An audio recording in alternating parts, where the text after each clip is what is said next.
Moving along pretty nice. This is into the first stage of making this knife. I got a set of 4 of them, so might not be this knife you see, but there will be this style.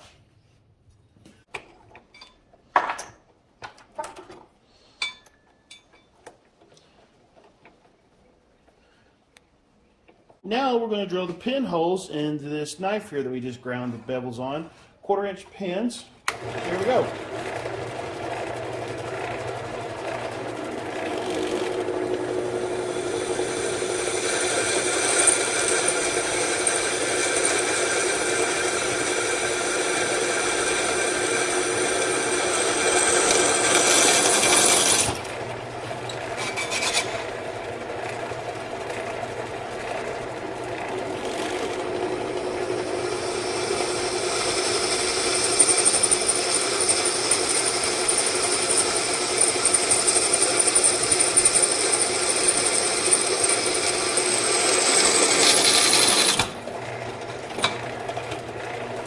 All right, there you go.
All right, so I just got done cutting out the scales for the knife, for the handles. It's going to be a nice walnut handle. So now what I'm doing is I'm lining everything up with the tang so that I can drill the pinholes through the wood. So what I'm doing here is I tape the tang and the wood together. And for some reason the tape does not want to cooperate. So, okay. So what we do is we do one of them first. If we're doing a knife without a guard on the front here, you do one handle first. Make sure that there's a little bit of overhang of wood all the way around. Doesn't have to be perfectly square, just so that you have overhang of wood all the way around. And then we come over here and we drill the pinholes in.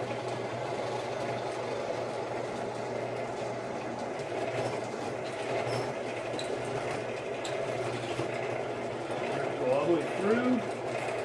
Do the other one. And this right here, it ensures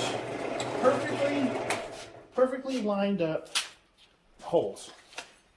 So now that's done. So these holes and those holes in that tang are perfectly lined up. Now, the next step, I take the tape and I do it like this. I go like this right here. and I put it all the way around like this.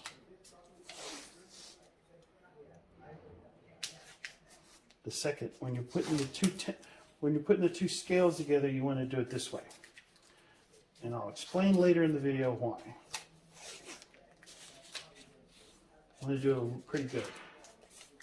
And also want to notice something here.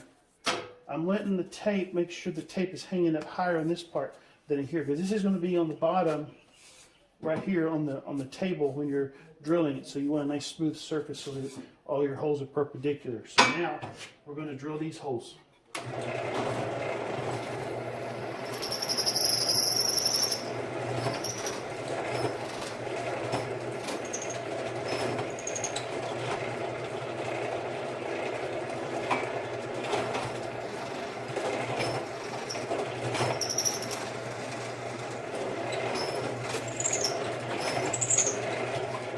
That's how you get two pieces of wood and the tang with holes that all perfectly line up. That's important. Step is what we're going to do now is this right here is going to be the part of the knife that you're not going to be able to grind once it's glued on. So this is why it's taped like that. We're going to move over here now to the grinder, and we're going to shape this how we want it. Okay, so let's move over there. The way I like to shape the end of the wood is I like to do it on the contact wheel underneath. So here we go.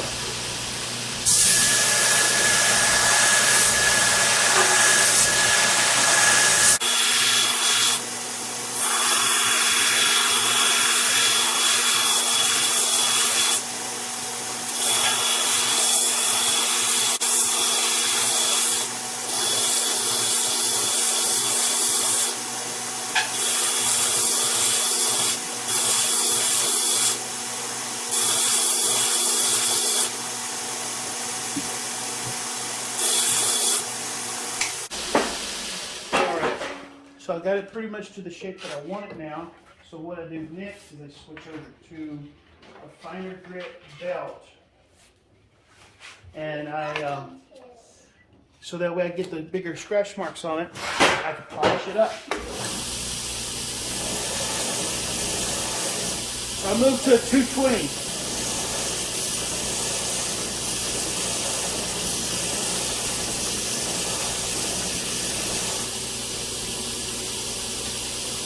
So there you go, nice and smooth, pretty in there. That's going to be the part where you're not going to be able to grind once it's glued together. So you got to do it now. Keep it from burning because it is an end grain. Try to use a fresh belt and it'll get it a nice clean cut when you're a nice clean grind. It will get you a nice clean grind. All right, there you go. So remember when I put the tape on like this, right? I told you I'd tell you later why. Well, here's why. What I'm doing is I'm holding these two pieces of wood so that the holes are lined up perfectly from when I drilled them. So that when I grinded this, these are perfectly square. Because once you put this on the blade, if this right here is like higher on one side, lower on the other, when you put it on the blade, it's going to be very noticeable. It's another little fine detail. We're going to be gluing the handles together. Okay, so we'll take the pieces of wood right here. So to do this, here's what you need. You need your blade. You need two pins. I got two brass pins. They're 1/4-inch pins. I beveled the edges so that when you push them through, one, they'll go through, and two, when they come out the other side, they don't blow out the wood. But that's really not a problem when I use wood that's 3/16 inch or 3/4 of an inch thick, because it's going to get ground away anyway. And that's why I use such thicker pieces of wood starting out, so that I can get it to I have more freedom with the shape and thickness and mistakes that may happen as opposed to a thinner piece of wood. So we got our two pins, two pieces of wood, our blade. So this right here is a different one. Remember I told you I'm doing several knives at once. So I acid etched it, and I guess there was some kind of film or whatever on the surface of the acid. So it had this really cool design. So I guess this is kind of a happy mistake. So I'm going to keep it on there because I like the way it looks. So, all right. So now this is what we're going to do. We need a hammer. Oh, one other important thing, when you start to do your handles, get all your tools together in one spot before you start. So you don't have to get up and grab one. Okay, so now I got the hammer. So here's what we're gonna do.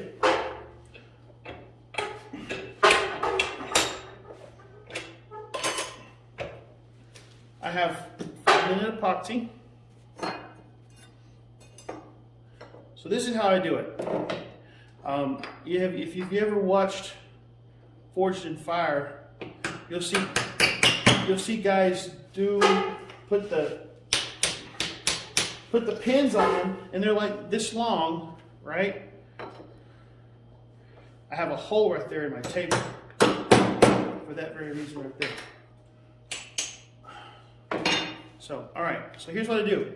This is the side that's going to be glued to the tang. So what I do is I just barely put the pins just far enough through so that I can go like that, and it's on there.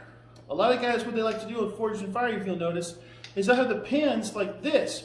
Well, that's okay, fine, sure. But when you go to line that up, if you get this canted in any way, it's going to bind up. So I have them dovetailed like this, so they just barely get started into the wood or into the tang. So now, go like this. I get my epoxy ready. Well, that's all ready to come out. It's a warm day today here in South Central Arizona. Popsicle sticks, very handy. Mix them up. If you notice what I'm doing right here, I am mixing the epoxy straight onto the wood, the handle.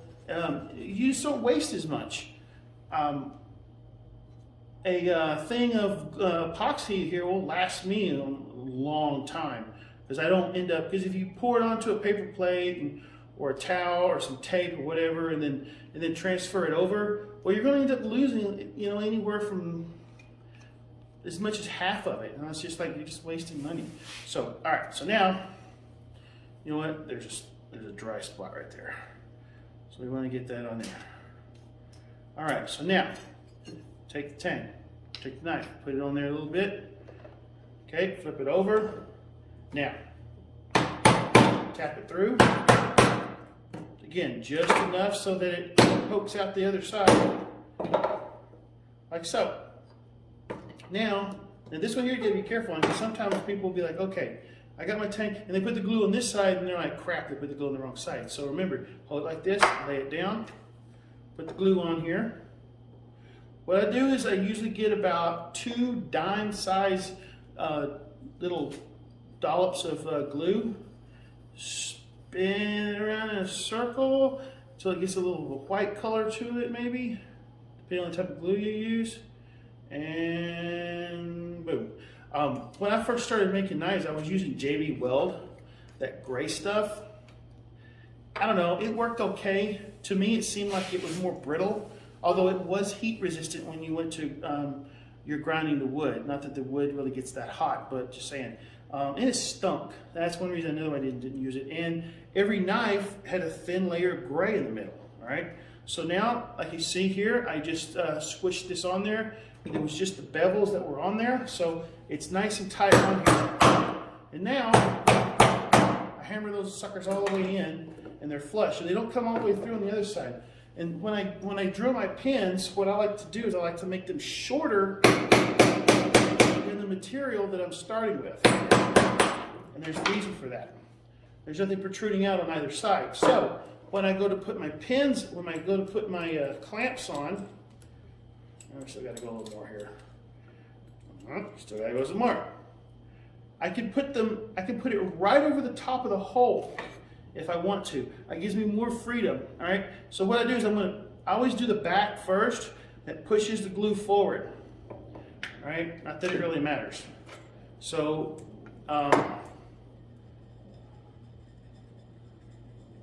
I always use 2 pin or 2. I don't want that too far on that. I only ever use 2 clamps, but if you're going to do 3 clamps, do the first 2 on the same side like this, so that if you want to do a 3rd one, and I think I will just for the hell of it, for demonstration purposes. This is overkill, but you get the point.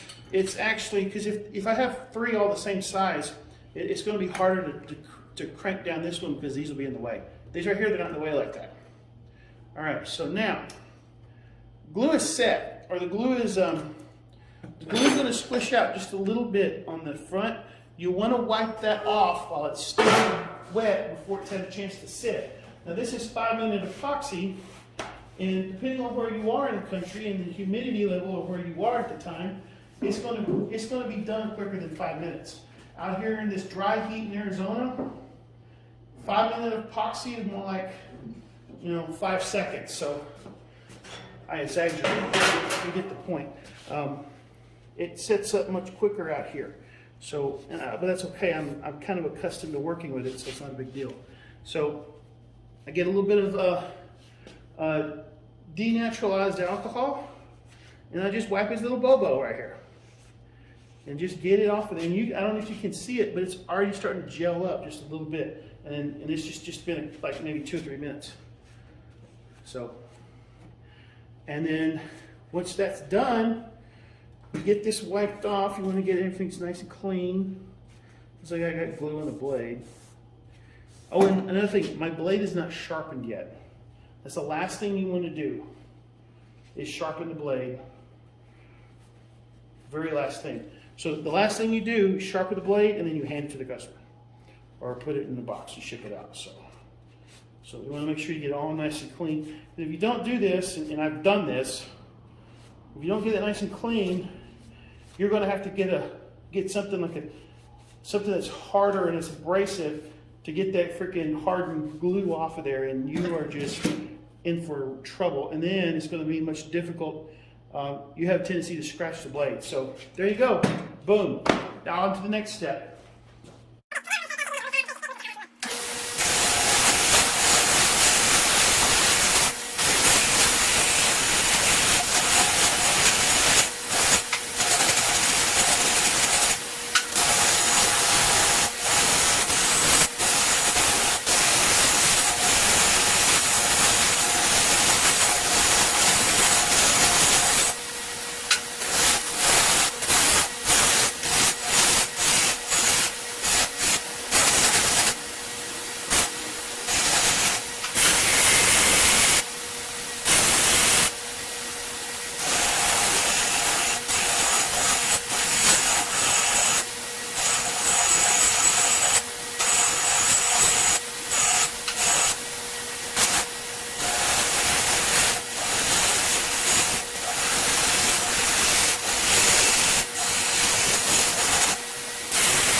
All right, so here we are. We're almost done. Now we're going to oil the handle. So I have linseed oil.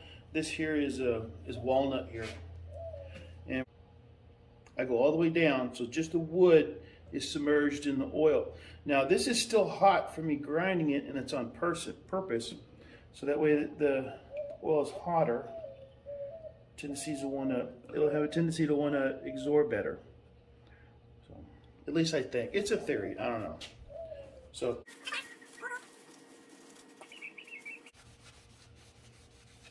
And then I just sit here and I got it all over my hands and just wipe it down real good. Again, this is linseed oil. Wipe down real good.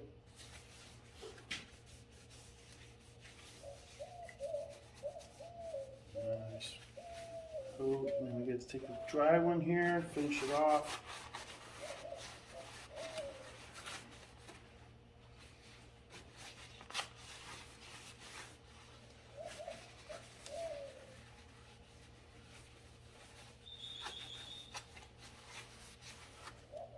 All right, there you go. Let me get the oil off the handle, the blade now.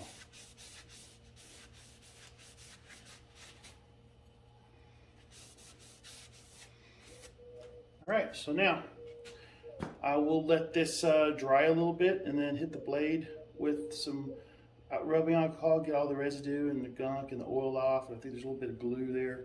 But yeah, there you go. It's almost done. All we gotta do is sharpen it. All right. So the last step here is sharpen it.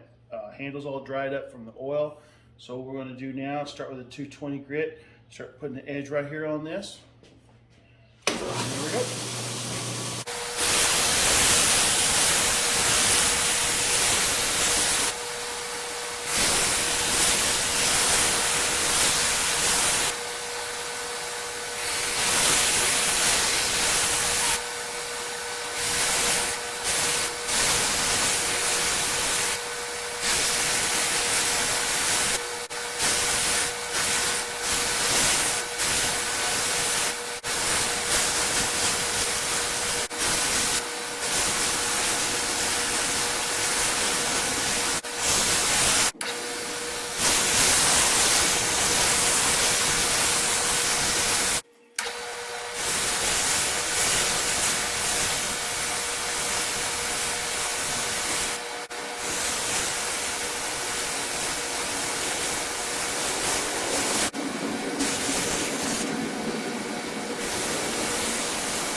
So thanks for watching my video. If you haven't already subscribed, please do. Like it, share it, leave me a comment. Tell me what you thought about the process. If you want to see it again, what you'd like to see next. And I'll see you next time. Also, Arizona Flag Company. Great guy, veteran owned. The guy was a corpsman in the Navy. Made this flag for me. Put it up here. I'm going to feature it in some of my videos. So thanks for watching.